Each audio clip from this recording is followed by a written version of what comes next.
This is a good list that I've put together, inspired by a couple of others and my own contribution, and I'd like to share this list with you. First, learning the power of purpose. A person who has purpose in their life, they have something to go for, some meaning. One writer described it, for some people it becomes a magnificent obsession. And for you and I, maybe it doesn't need to be that dramatic as a magnificent obsession. But it has to be something that does something to us, something that pulls us, especially into the future. You know, there are many influences on us. One is the influence of the past. Some people are always pulled back by the past. Some people are always pulled aside by the distractions. But here's what's powerful. If you have a list of high purpose in your life, it pulls you toward the future. And the more powerful the purpose is, the stronger it pulls. And here's the other great advantage if you have purpose for the future. It pulls you through all kinds of challenges and all kinds of difficulties. If you don't have these strong purposes for the future, it's easy to get swallowed by a bad day. It's easy to be almost annihilated by a poor month. And it's easy sometimes to almost disappear beneath the waves of a year that goes backwards if you don't have something to pull you beyond that year. So if you want something to pull you through all kinds of challenges, all kinds of difficulties, and things that come at you, you got to have something on out there, beyond today, beyond next week, beyond next month, beyond this year, that pulls you into the future. And the clearer it is, the stronger it pulls. The more dynamic it is, the more it affects your life, your spirit, your heart, your soul. It also creates imagination. It gets your mind working on how to achieve that purpose. And if your mind will work, and if your heart works, and if your spirit works, and if you have good input, like good ideas, I'm telling you, there isn't anything you can't accomplish. So that's one of the great powers that'll make a variable of you, and that is purpose. Here's the next one, self-confidence. Where does self-confidence come from? And this is the best advice I can give you on that. Not neglecting, first of all, the small daily disciplines. Self-confidence really comes from feeling good about yourself. And one of the best ways to feel good about yourself is at the end of the day to know that you poured it on. You did your best. If you conducted a meeting, you did the best you could. If you made a phone call, it was the best phone call you could possibly make. If you wrote a letter, it wasn't a casual letter, it was your best letter. At the end of those kind of days, when you feel good about yourself, self-confidence starts to rise. You know that if you can have this kind of a good day, you can have another one the next day, and those days become the weeks become the months, and the month becomes a powerful year. Self-confidence comes from the lack of neglect.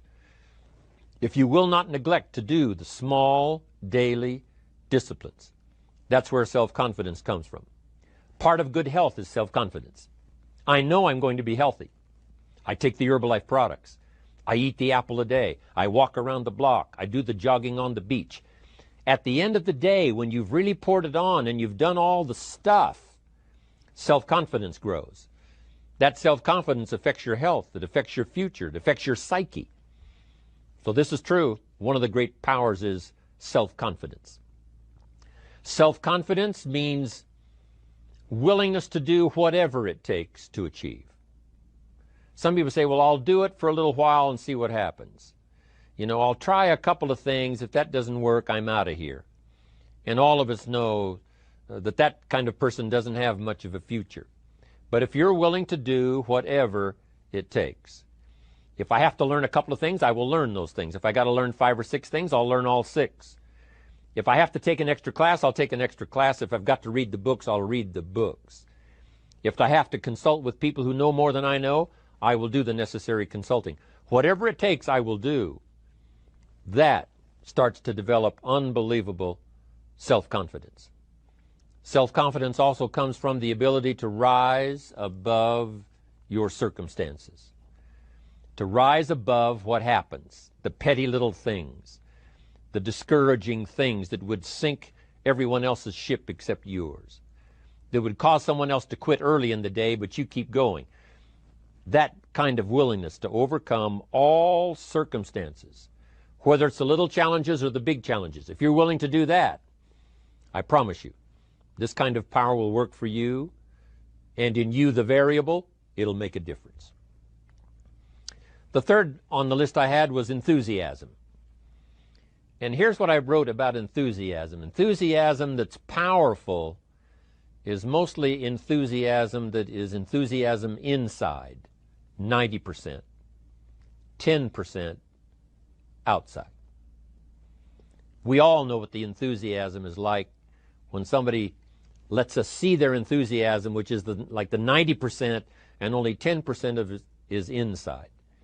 But the enthusiasm that really affects people is not just being loud, but the enthusiasm that runs deep, the enthusiasm that comes from deep inside, created by self-confidence, created by purpose, created by genuine willingness to help other people. That kind of enthusiasm, knowing that you're going to get the job done, knowing you're going to affect people, knowing you're going to have testimonials flowing in from all kinds of directions. That kind of enthusiasm. A lot of it is quiet. A lot of it is unheard. And the 10% that's heard, it rings a bell. People call it genuine enthusiasm because they know that what you say in the outward display of your enthusiasm is only a small tip of the iceberg of the enthusiasm you feel inside that really motivates you to do the best job you can. Next on my list, to help you become the powerful variable, is expertise. Wanting to excel in all of the skills and settling for nothing less than an outstanding performance. If you're willing to be the best in your field, if you're willing to demand of yourself excellence in skills, to be the best that you can possibly be, in the training, do the best you possibly can. In doing a workshop, do the best you possibly can. Developing the skills of using your personality, developing the skills of language, developing the skills of influence, developing the skills of organizing. If you're willing to be an expert in all of the skills, Herbalife has the way for you to invest those skills and not only make a handsome living, not only make a lot of money, but if you would so desire and if it would be your purpose, a chance to make your fortune. Expertise, excellence in skills. Here was the next one on my list, making a powerful contribution to you, the variable, and that is preparation. Well prepared. And preparation, of course, involves a whole lot of things. A big share of our life is preparing, getting ready. When we go to the first grade in school, we're just preparing for the second grade. After we've finished 2 grades, the 2 grades prepare us for number 3. Sometimes it seems like a long, excruciating time. And the time will just seem like it'll never come when we can finally have the performance that we really want. But it takes time to prepare. It takes time to get ready. And the decisions you make in the preparation time, those are the decisions that last for a lifetime. Preparing to have a good day. It's that preparing, maybe the night before, maybe the couple of days before the day that you're going to put everything together. The preparation for a meeting means that you've taken it serious. The preparation for doing a workshop means you're serious about the workshop. You want to make the best contribution. That kind of preparation is important. But here's preparation that's very vital, and that is to prepare yourself for success. Life seemingly does not wish to waste success on the unprepared. Life says, why waste a fortune on this person? They're not prepared to do the right things with it. They're not prepared to use it wisely. If a fortune was bestowed upon this unprepared person, it would probably be wasted. The people that could have been touched won't be touched. What could have been done won't be done because this fortune will have been wasted on the unprepared person. So not only look for fortune, not only look for the promise, but prepare yourself and ask of yourself, what can I do to make myself ready? Because remember, life was designed not to give us what we want, not to give us what we need, but life was designed to give us what we deserve. Every value in life must be paid for, and those that pay are the ones that get it. It says those that give receive. Someone says, I wish to receive, I wish to receive. You don't have to concentrate on receiving. Just become a good giver. It says those that search will find. Someone says, well, I need to find some good ideas to help change my life for the future. Then to find good ideas, that doesn't come because you need them. It comes because you search for them. If you want good ideas, you got to go after them. You got to go to the class, you got to go to the workshop, you got to go to the training, go to the book, right? You got to go to the journal, right? Go where good ideas are being taught, go searching, go looking, because good ideas are not going to be wasted on those that are not seeking, searching, well prepared. So, prepare yourself to be ready for fortune when it comes, to be ready for challenge when it comes, to be ready for opportunity when it comes. Opportunity comes along and passes by the person that is not well prepared. I want to prepare myself this year for next year. Yes, I wish to be effective this year, but I'm also thinking of ways, how could I be better? How could my ideas be more powerful? How could they be sharper, more clear? How could I reach some people next year that I perhaps can't reach this year? I haven't reached deep enough into my own soul to affect some people. Some people just pass by and say, hey, what a good speech. But how could I make it stronger than that, deeper than that, more powerful than that? I cannot be as powerful as I could be next year. You know, you can't go to the 10th grade in the 5th grade. You just got to go through the grades. But the more you are prepared, when the 10th grade finally comes, now you can cash in and get 2 times, 3 times, 5 times more value from it by being prepared. I want to do my best this year for Herbalife, but I also want to get ready for next year, 1999. And then when the year 2000 comes, at the turn of the century, I want to be well equipped by language, by instinct, by temperament, by personality, by influence, to really be valuable the year 2000, 2001, 2, 3, 4, 5. That's my goal. I'm sure it's your goal. Now here's the next one. There's great power in self-reliance. Self-reliance means you simply look mostly to yourself. It would be nice if someone just gave you this, gave you this, gave you this. It would be nice if everyone did their job exactly as they're supposed to do it. But here's what you've got to do. Primarily rely on yourself. Primarily say, I'm the person responsible. And I will learn the necessary skills so that I can help people learn their skills. If I need lots of people to do certain things to build my organization, that is what I must have. But I've got to be the final backstop. I've got to be the final one that people can rely on. So that if this is missed and this is missed, I can catch up. I can fill the gap. I can do the job. We have to do it when we conduct meetings. We have to do it when we conduct training. We have to do it when we're in a class of just a few. What someone might have missed, we're there to fill in. Self-reliance. Primarily, we're learning to count on yourself. So that you can do this. Never complain and never explain. Here's the next key power, and that's image. There's many parts to image. The image that others see you as, the image you have with other people. And it's very important how other people see you. If they don't see you as a leader, chances are they won't pay attention. If they don't see you as being in control, chances are they won't have the trust. If they don't see you as knowing where you're going, what you want to accomplish, they probably won't follow. But if people can see you, if you have the image of someone that's in charge, in control of your life, your future, your destiny, in control of the situation, if they see that, that kind of image is powerful. It helps to win the day. It attracts other people. People want to be around people that are in control, that are powerful, but they know how to use their power, influential, but they know how to use their influence. That kind of image is important.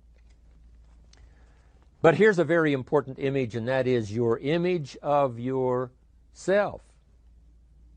The way you dress, the way you talk, the way you think, your capacity for learning, all of that is an important image that you have of yourself. The image that you have that if it needs to be learned, you could learn it. If there's a book that needs to be mastered, you could master it. If there's a skill that needs to be learned, why couldn't you get busy now and learn that skill? That kind of self-image, that I am continually trying my best to be the best I can. Because one of the most important places you have to look is into the future, yes. You've got to look into the past, yes. You've got to look around, yes. But one of the most important places you have to look is in the mirror.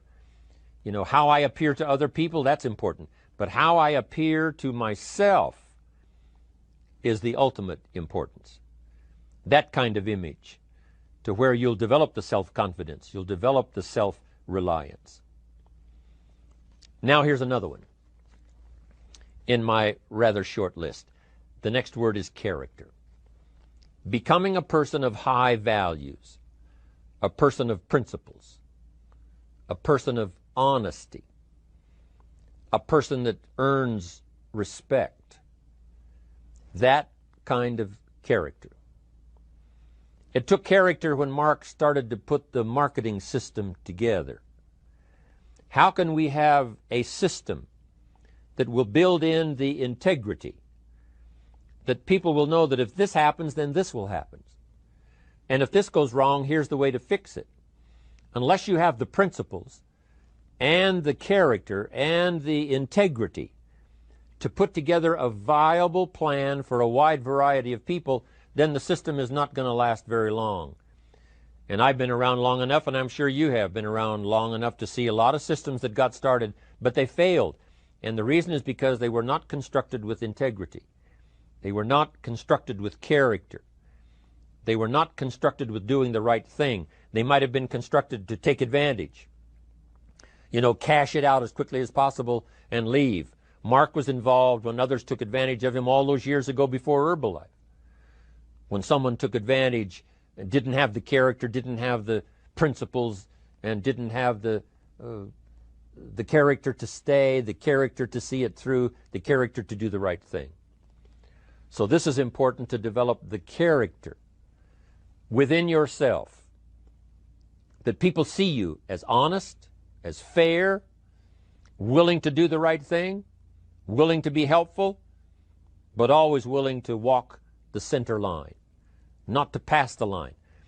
When we come to an opportunity like Herbalife, especially multi-level network marketing, it is so dynamic, it is so powerful, and it is so possible in fortune making that sometimes people want to speed up the process by cutting the corners, by neglecting to do the right things, you know, to cheat a little here, you know, cross the line just a little bit, because then, you know, it'll grow faster and you can cash in quicker. Not necessary here. Doing Herbalife right will build your fortune longer and stronger than trying to cut the corners and not doing it right. If we'll have the integrity that Mark had when he started it, and keep perpetuating that we will do the right thing by the marketing system, the right thing by a distributor who has a customer and they take care of that customer belongs to that distributor. That kind of integrity in the marketing system, the kind of integrity we have among each other, the kind of character we have to rely on each other, because here's what we cannot do. We cannot do this by ourselves. Mark's got to count on me. I've got to count on Mark. We've got to count on the president's team. The president's team has to count on the chairman's club for advice and counsel. We have to count on the millionaire team, the tabulator team, the world team. We've got to count on the distributor. We've got to count on the distributor giving the right message to the potential customer. We've got to count on the distributor giving wise counsel to the new recruit, teaching them the right way, the Herbalife way, the principled way, the character way. Vitally important. Building and developing your own character. Now here's another one. It's called self-discipline. Self-discipline, all of us have a challenge with that. Because sometimes it's easy, and especially if you're working hard, doing the best you can, it's easy sometimes to let up and let it go. But remember, so many people, especially now that we're as big as we are around the world, are counting on what we do. At home office, they have to be careful. They have to be disciplined. It's easy for the person who ships the product from Herbalife says, oh, well, I'll wait until tomorrow to ship it. And then they go home and sleep like a baby. But the distributor who's waiting for that product doesn't sleep that night, or doesn't sleep when the product doesn't show on time. But if everybody will have the discipline to say, I will do the best job I can. I will make mistakes, of course, because we're all human, but I'll try to remedy those mistakes and do the best job I can. That kind of self-discipline that understands how important your part is in all of the functions that work. Coming to work on the set here, HBN, there's so many people that play a part. And each one of the parts that are played is necessary to put on the broadcast, make it viable, make it real, make it powerful. Any couple of them missing, and it would be a disaster. But all of it put together, and it works like a charm. Each person developing the self-discipline to do their part, do their job. Here's one more, and that is the power of extraordinary performance and demanding of yourself excellent results. This is so important. If you want to live extraordinary, you must do extraordinary. If you want an extraordinary income, you must do extraordinary things. If you want an extraordinary fortune, you must go with the demands of what it takes to have that fortune. Mark has made such a fortune, it's almost beyond comprehension what the numbers really are. But guess what he has the satisfaction of knowing? He earned it all. If he'd have been lax in the performance, Herbalife would not be here these 18 years later. Herbalife would have been a footnote in multi-level history. But because he performed year after year, the 3rd year and the 5th year, and the 7th year and the 10th year, and the 12th year and the 15th year, and now performing well in the 18th year, I'm telling you, that's what makes it such a viable fortune for Mark personally, of course, because he did the job. If we would ask of ourselves that kind of performance, and you've got to ask it of yourself. You know, I can't ask it of you. I would try to inspire you. I would try my best to share with you what it might taste like, what it's like to finally make your fortune. It happened for me. But here's what you must do. You must demand it of yourself. Society does not demand that you not have a heart attack. But if you want to escape having a heart attack, you must demand it of yourself. Society doesn't demand that you take Herbalife and improve your health. You have to demand it of yourself. Society doesn't demand that you jog around the block every morning. But if you want good health, you must demand it of yourself. Society doesn't demand that you read a couple of books a week and improve your intelligence and your knowledge. That you must demand of yourself.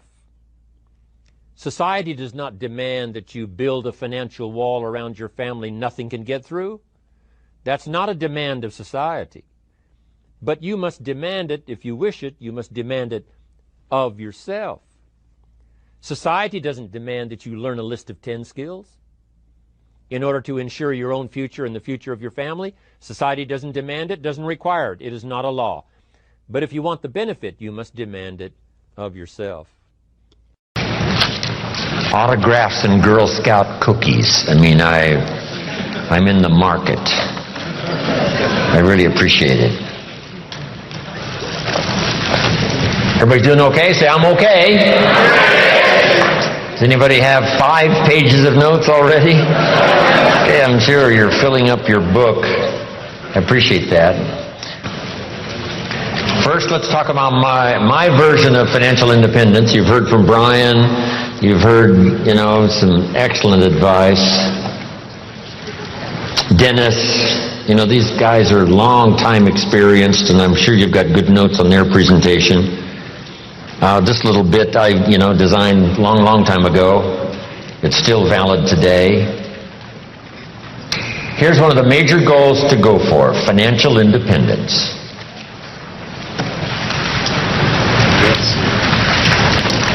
Every American's, right, privilege to become financially independent. So here's my definition of financial independence. The ability to live, and I'll give you time to write it down, the ability to live from the income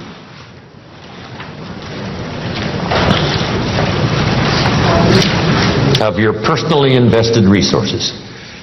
The ability to live from the income of your personally invested resources.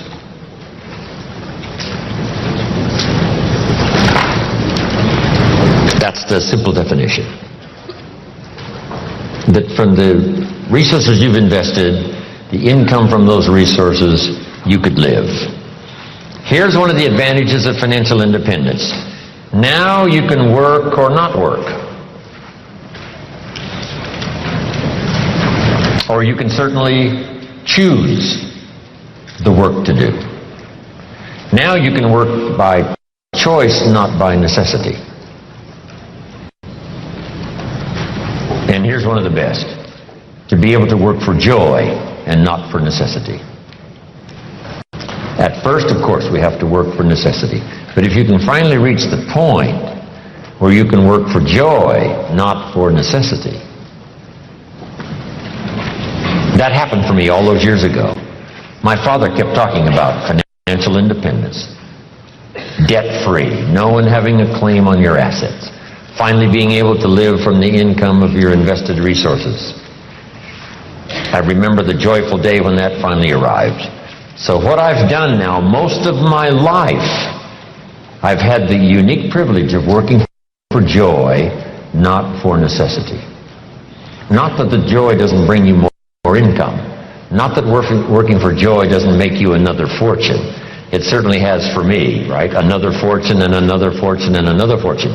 But not because I had to, but because I wanted to. I work now for joy and not for necessity. Key phrase to understand, we should teach this to our children: economics is major. Everyone has to major in economics. Number one, for personal survival. To produce enough to take care of yourself. The first, economics.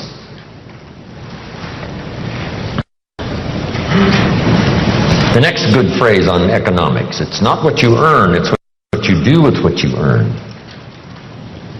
that makes the great difference in your financial future.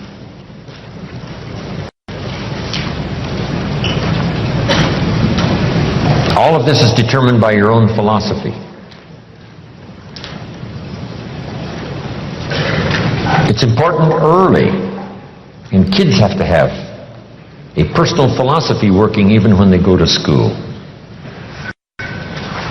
Here's a good definition of your personal philosophy: a guidance system. Your personal philosophy is a guidance system.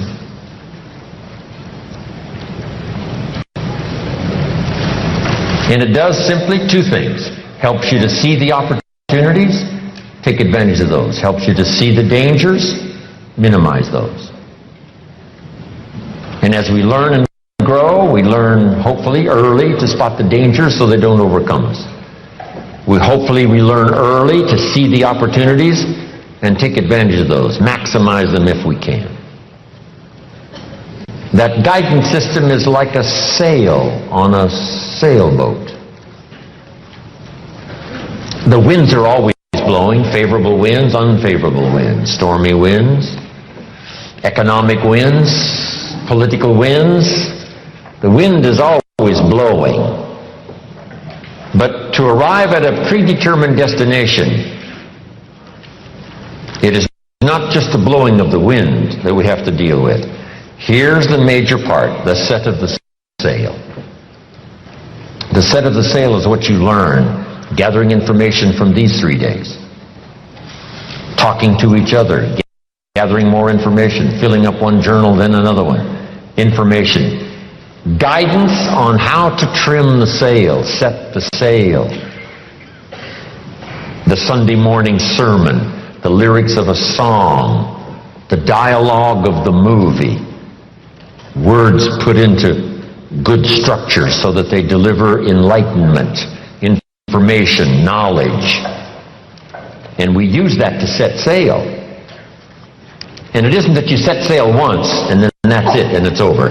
It is a continual setting of sail every day, every month, every year. Setting sail economically, trimming the sail. For your good health, you just have to set sail toward the destination you wish to reach, having good health. Then it's easy to neglect. Then it's easy to slide. Here's one of the better phrases. Everything by longevity tends to get off course. Everything by longevity tends to get off course. Whether it's a lecture like we've engaged in here, hours and hours and hours, or whether it's a simple sermon, one of the most classic sermons I ever heard originated not far from here in the Crystal Cathedral. I used to do little speeches for the Positive Thinkers breakfast meetings at the Crystal Cathedral, before it was the Crystal Cathedral. Little sessions they had in the morning, right, where you could attend and hear some speakers. I used to do some of those speeches, 35 years ago, a long time ago. Possibility Thinkers breakfast is what it was. His son, Schuler Jr., was giving a classic sermon one morning, and I was privileged to hear it. Here was the notes on his sermon. It's very brief, so I'll give it to you. So jot this down. These are great notes. Here was his sermon. Number 1, if you think it's impossible, it isn't. That's number 1. If you think it's impossible, it isn't. Here was point number 2. If you think you know everything, you don't. Wow, that's good. Point number 3. If you think you're alone, you're not. Isn't that a classic? That's a classic sermon. If you think it's impossible, it isn't. If you think you know everything, you don't. And if you think you're alone, you're not. Now, here was one of the spectacular stories in this little sermon.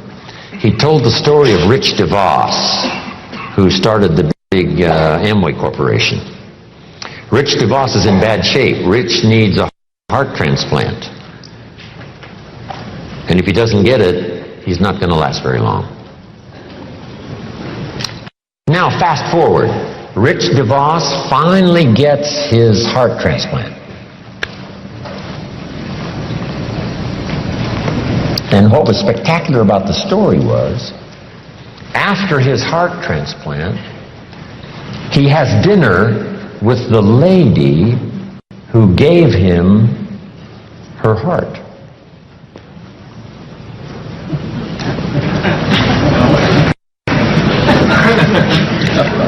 He has dinner with the lady who gave him her heart. You say what? That's impossible. You couldn't have dinner with the person that gave you their heart. Here's what happened. This lady was desperately ill and needed a lung transplant. A donor was found.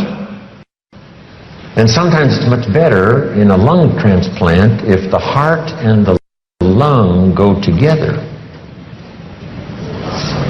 So this lady gets the heart and the lung transplant that she needs to save her life. Now her heart is left over from this operation, and her heart goes to Rich DeVos. That's how Rich was able to have dinner with the lady who gave him her heart. Isn't that a fantastic story? I love those simple little stories. 1, 2, 3. A couple of illustrations. Wow. Just dramatic, dynamic. Anyway, where was I before I got off on these stories here? Your philosophy.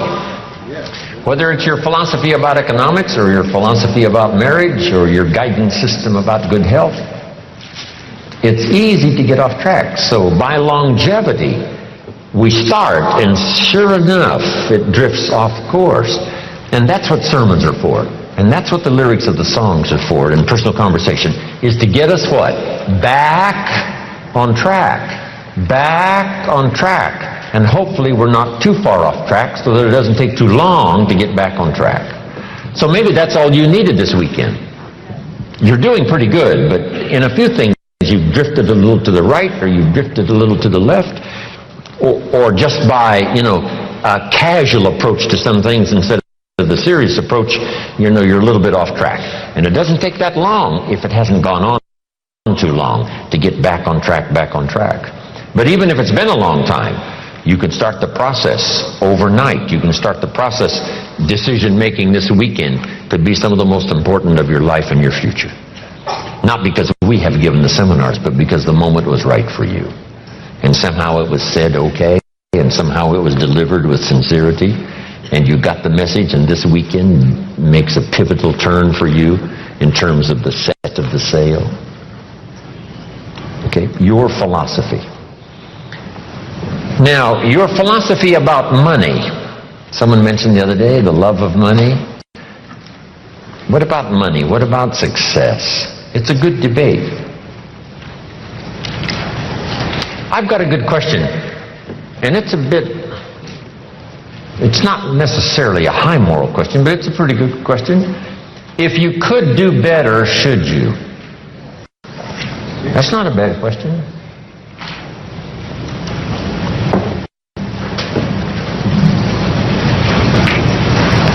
Now, all of us have personal choice, but this is a good question, and a lot of my stuff is up for debate. I don't even claim to be right. If you take all these notes and throw them away and go listen to somebody else, I'll be just as happy. Because, it doesn't matter. As long as you finally, get the ideas that make a difference for you and add to the wealth and the structure of your own life systems. That's what's important. Not that I deliver the message, that's all important. But piece by piece and speaker by speaker and teacher by teacher and phrase by phrase and book by book, we pick up the information that helps us to fine-tune our life and our future. But this is a good one for your own debate. If you could do better, should you? That's a good one. Now, let's talk about financial independence. When I meet Mr. Schoaf, I'm not in good shape. Here's where I was when I met him. Pennies in my pocket and nothing in the bank. Because the story of the Girl Scout with the cookies had just occurred in my life, and now I meet this man. Here's what he said. Now to get started in a whole new direction, here's what you need to do. You need to develop a financial statement. So just make a little note on your notes there. If you haven't ever done it, this is not a bad place to start. A financial statement. And a financial statement is very simple. It's a piece of paper with a line down the middle. On this side is the value of all your assets, and over here is all of your liabilities. Here's what you've got in terms of worth, and here's what you owe.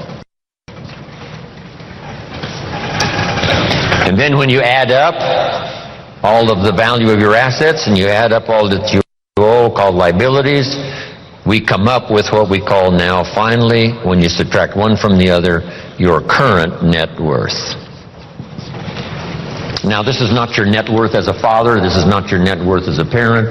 This is not your net worth as a friend. There's all kinds of worth and value. But if you really want your economics to go better, here's a good place to start. Key phrase, take a picture of where you are. And here's what it's called, the truth. Now, you don't have to publish this in some local newspaper, right? This is all private stuff. But you have to say, finally, there's no use kidding myself. I got to take a picture of where I am. I got to know how good it is, or I got to know what? I got to know how bad it is. I got to know how much I'm on the upside, or how deep a hole am I really in. So this is what I started. It was a simple little program of coming up with my current net worth. My liabilities, that was easy. I owed my parents, I owed. I made the third borrowing on my car, and he was threatening to come and get it, drag it down the road, rear end up in front of my neighbors. So I had plenty of liabilities. On the asset side, I put my furniture even. I put everything I could think of. My shoes. I mean, wouldn't the Salvation Army give me $2 for my shoes? I mean, I am scrambling. And when I did this exercise, guess what it did? It really soberly gave me a current picture of where I was. And guess what? I was unhappy. But here's what's important about the truth. It sets you free. Number one, free to correct old errors in judgment. That's what the truth is for. To correct old errors. After 6 years, I started working when I was 19. And when I took a picture of where I was, it was not a very happy experience. So now, where do we go from here? In putting together a financial statement, realizing exactly where we are, no nonsense, this is the real deal. We don't have to share it with anybody, but we do need to know the truth for ourselves. Now here's what we need. Number one, perhaps a new philosophy. Let me give you sort of the simple philosophy of the rich and the poor. Here's the philosophy usually of the rich and the poor. Poor people spend their money and invest what's left. Brian talked a little bit about that, and there's usually what? Not much left. Here's usually the philosophy of the rich. The rich invest their money and spend what's left. It's just a little turn of semantics. But the little turn of semantics is like the turn of the set of the sail that takes you in a whole different direction.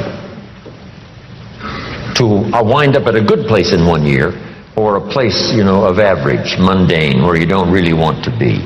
Just that little simple shift of philosophy. So here's the key. Think like the rich.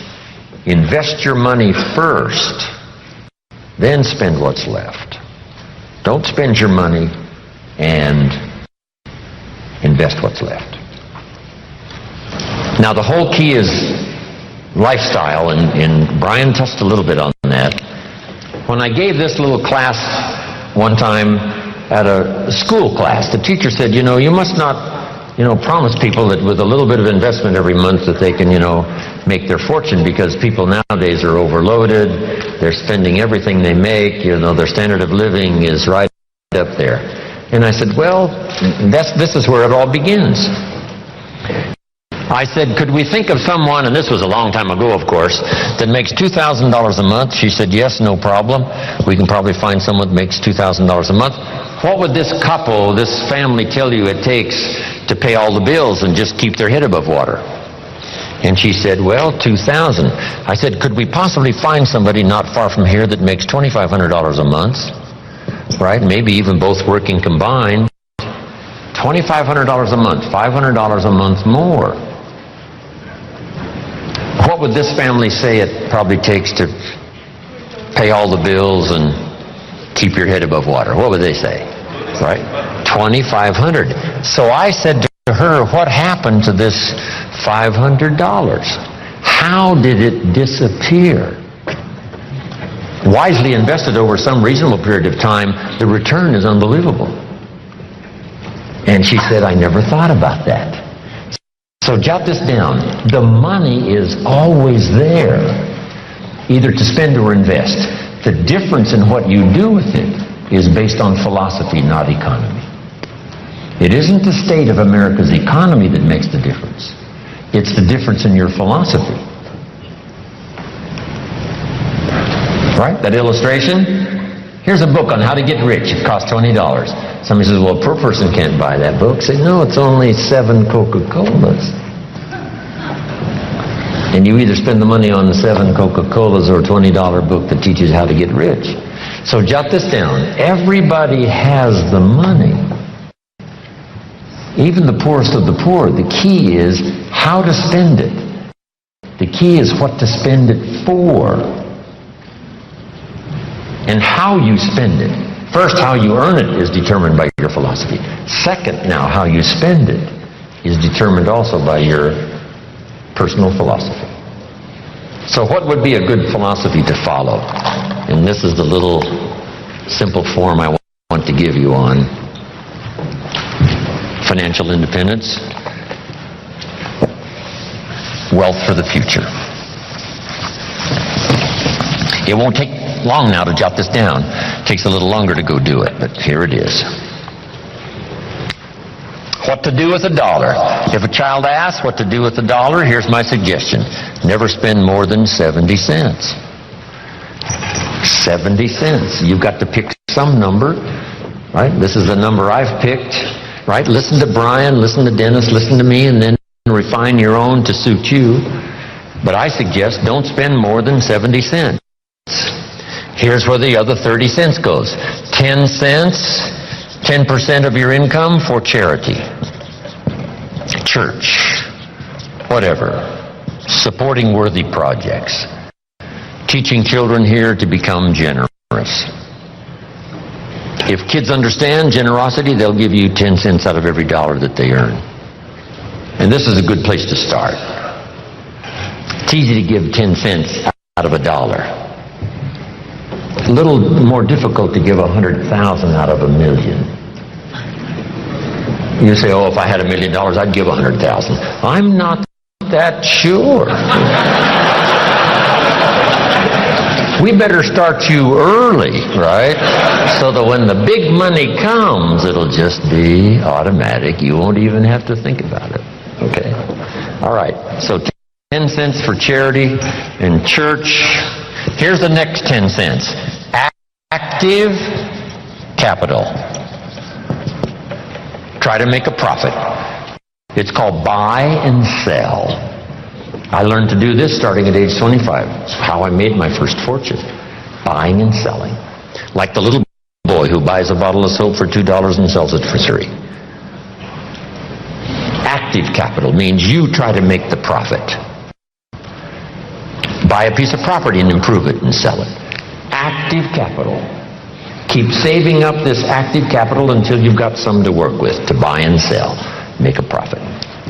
Now the third 10 cents is passive capital, which means let somebody else use this 10%. You put this to work and see if you can't make a profit. This is to let someone else use it. You are the passive partner in providing the money. They are the active partner in seeing if they can make a profit and pay you dividends and stock increase and whatever. Interest. And that little formula is a good place to start. Now, you might not really be able to start there. I call this the ideal. Maybe by the time you've heard this, you're in such bad financial shape that you have to go here, 97, 1, 1, and 1. That right now you're in a trap. You're caught. And it's going to take take you a while to get out. So right now, you got to spend 97% of your income, right, for your living and lifestyle, because, you know, you're caught, you're obligated, you know, there's no way out. And then the rest of these now are just one, and one. The key is to start with something. Now, Mr. Schoaf gave me a comment. It has served me all these years. Here's the comment. It's not the amount that counts, it's the plan that counts.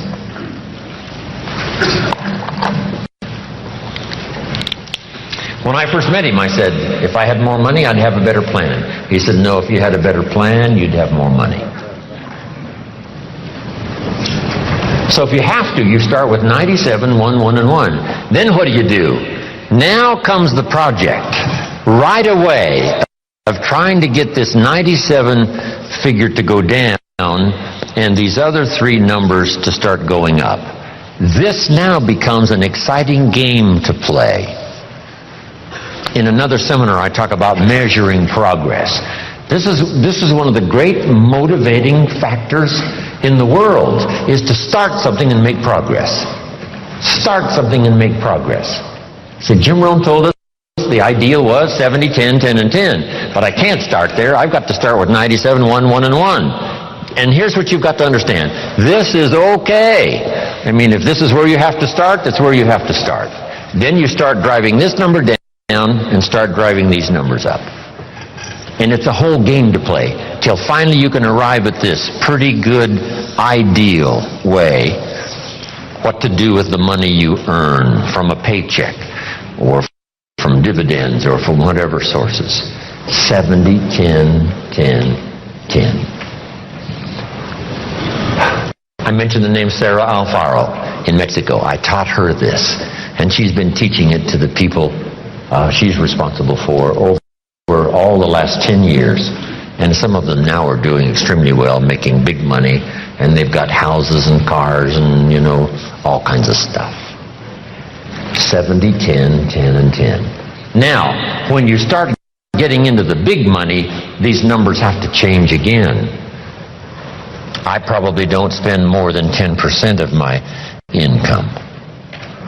So if this number for me is 10%, you can imagine what these other three numbers probably are.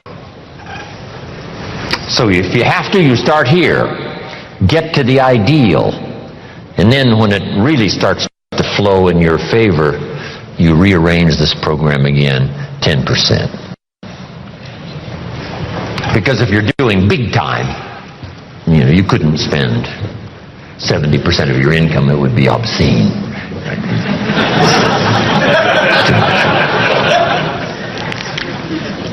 So, just a little formula to follow. Now here's the wrap-up, and I've got to get to a few points on leadership before we finish. Here's the next one now. This is only a suggested plan. You know, this is not written in any law. You know, most advantages and benefits for the future are not written in law. There's no law that says you must not have a heart attack. Where is it written? There is no law. That you must demand of yourself. There is no demand that you have a good financial plan that'll safely take care of your family for the future. There is no law. You could be careless and lose it all and finally have to be supported by the state. So there is no law that you must be responsible and have a good financial plan. You must demand it of yourself. So I'm asking you to make that note. It's what we demand of ourselves that counts. There's no law that says you must have a health plan that's going to make you extremely healthy for the next 10 years. There is no law. That you must demand of yourself. And those are the disciplines now that really start to count, the ones you demand of yourself.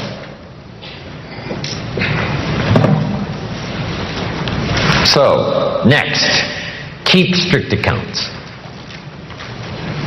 Keep strict accounts. Have you ever heard this expression? I don't know where it all goes. Did you ever hear that? Oh, we'd love to have you run our company. You don't know where it all goes. Did you ever hear this? It just gets away from me. Oh, we'd love to have you run the world. It just gets away from you? Okay. Will you make the note now? Keep strict accounts. This is for your own self-esteem, as well as safety and financial matters for the future. Keep strict accounts. You've got to do it, for the IRS. You've got to do it for the tax bill that comes due.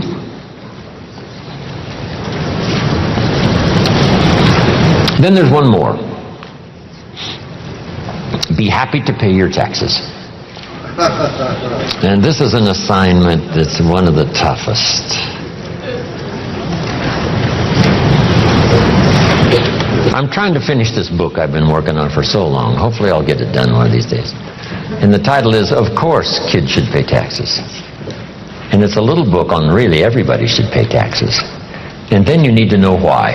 In California, if a 10-year-old walks into 7-Eleven and buys something that costs $1, the proprietor asks the child for 8 more pennies. Does the child have a right to know how come we're asking him for 8 more pennies? And the answer is yes. The kid says, I'm only 10 years old. And the proprietor says, congratulations, you're my youngest taxpayer. Now the kid wants to know, who gets these 8 pennies? Where does it go? And here's what the proprietor, if he's wise, says. Well, if you want to ride your bicycle on the sidewalk instead of in the mud, you have to pay the 8 pennies. Everybody pays the 8 pennies on every dollar, so that we have streets and we have a sidewalk. So you don't have to ride your bicycle in the dirt and the mud, you got the sidewalk. And now the child understands, okay, here's my 8 pennies. So jot this down now. Everybody has to pay. We can't let anybody off the hook, because all of us are in this together. And you can't build your own section of the street out in front of your home. What kind of equipment would you need to build your own piece of the street out in front of your house? No, you can't do that. So we take these collective needs that all of us need, and we ante up the money, whether it's federal or state or sales tax or whatever it is, so that all of this is taken care of us. Here's what it's called: the care and feeding of the goose that lays the golden eggs. You say, well, the goose eats too much. That's probably true. But make this note: better a fat goose than no goose at all. So everybody has to pay. How much do you think aircraft carriers cost? We can't use used missiles.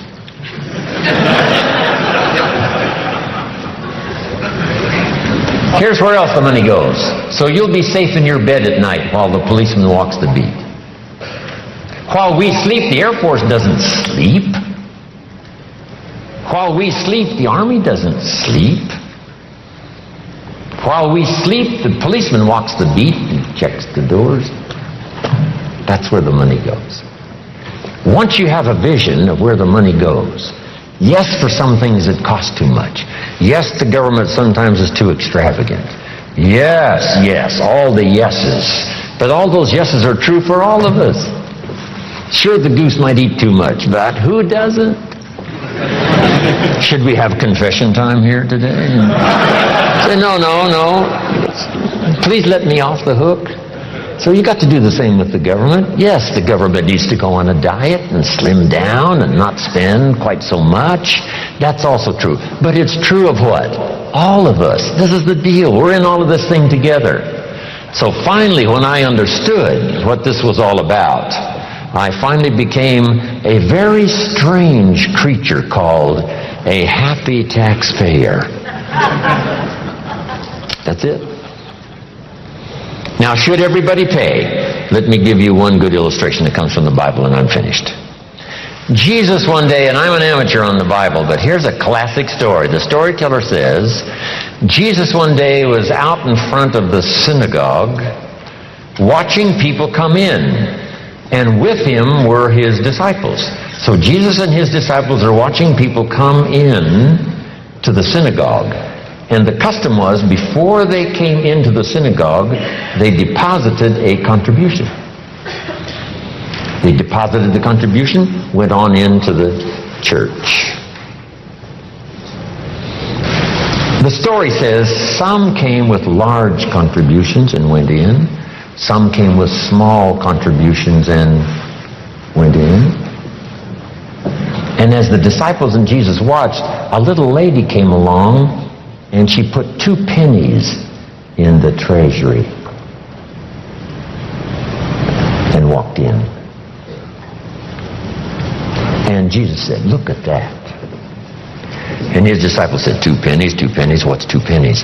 He said, "No, you don't understand. She gave more than everybody else." They said, 2 pennies is more than everybody else? He said, "Yes, because I'm sure that 2 pennies represented almost all of what she had. So since her 2 pennies represented almost all of what she had, she gave the most." What a classic philosophy. Now here's what did not occur. I'm so brilliant, I can give you what the storyteller left out. Here's what did not occur in this little scene. When the little lady put her 2 pennies in the treasury, Jesus and his disciples did not run after her and say, "Hey, hold it, little lady. Hold it, little lady. We've observed what's happened with putting the 2 pennies in the treasury, and we've decided that you're so pitiful and you're so poor that we've decided to give you back your 2 pennies. I'm here to tell you that did not occur. So make this note from this little story. Jesus left her 2 pennies in the treasury, even though it was most of what she had. Wow. That's such a classic lesson in philosophy. That's such a classic lesson in what all of us are involved in making contributions. Shouldn't everybody wish to pay? The government has decided to leave some people that they consider poor and pitiful off the tax rolls. See, that's unthinkable. Shouldn't they, even if they only paid $1, so that they can be able to say what? I pay. I make my contribution. No matter how poor I am, if all I've got's pennies, I give some as contribution. Whether it's taxes or whether it's benevolence or whatever it is. Okay, isn't that a great story? It's a good story. Then another one that really helped me secure a fortune and fortunes after. Here it is. Learn to help people not just with their jobs but with their lives. I learned early in my accelerated business career to teach life skills as well as business skills, work skills and job skills. Because guess what? We need both work skills and life skills. Here's the last one. It's a promise from the Bible. Here's what it says. If you work on your gifts, they will make room for you. If you work on your gifts, they will make room for you. They'll make a place for you. You'll be invited to some extraordinary places if you keep working on your gifts. Make yourself valuable, make yourself attractive, make yourself unique. Become a person who has plenty to give and plenty to share, whether it's ideas or money or treasure or time. If you will work on that, you'll have places. Look where my gifts have brought me, from the farm country of Idaho to this magnificent place, to serve and share ideas, my experiences, hopefully that will make a difference. And last, when I'm gone, people always ask, what would you like said after you're gone? And I came up with something the other day. It was pretty simple. Here it is. Jim Rohn made a major contribution to someone. Jim Rohn made a major contribution to someone, and then another one, and another one, and another one. Wow. And that journey continues for me. So if you've got my name on your notes, which hopefully I'm sure you have, when we leave here, I go with you, these notes and all the experience that we've had. But I promise you this, as we leave here, I will not leave you behind. I'll take you with me in my thoughts and in my heart. Thank you very much. God bless.